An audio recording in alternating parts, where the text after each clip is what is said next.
Јавна соба не е забава. Јавна соба е кривично дело, а државата и институциите кои молчат и затвараат очи пред сексуалното вознемирување се соучесници на насилниците и предаторите. Поплаки и пријави од жртвите во оваа група се којдневно пристигаат на адреса на невладините организации и во МВР, а пријави и обвиненија нема.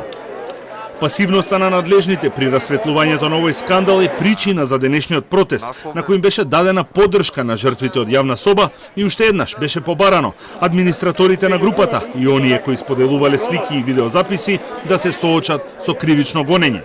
Тука сум, бидејќи во рок од 3 дена добив 100 пораки од девојки и жени кои биле сексуално злоупотребувани во животот. Никоја од нив речиси нема пријавено во полиција. Тука сме за да подсетиме дека непостапувањето е соучество.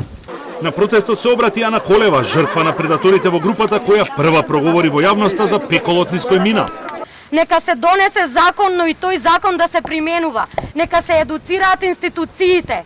Нека се едуцира секој човек како треба да се однесува за да може да имаме поубаво и посреќно општество и за нас, но и за идните генерации кои што доаѓаат.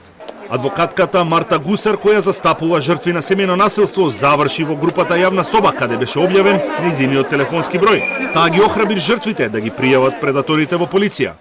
Пријавувајте ги со имиње, презимиња и со телефонски броеви. Секое појавување во полициска станица на било кој насилник, било кој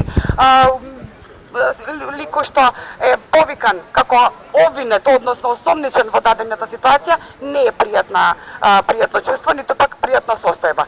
Представниците на невладините организации и жртвите кои се присутни овде на протестот бараат веднаш да се затвори групата Јавна соба и од надлежните веднаш да ги идентификуваат и процесуираат администраторите, но и членовите во групата кои без ничија дозвола споделуваа слики, видеоклипови, а потоа и лични информации преку кои жртвите беа вознемирувани од останатите членови во групата. А надлежните продолжуваат да тапкаат во место. И МВР и обвинителството проблемот го лоцираат во отсуство на соработка од платформата Телеграм.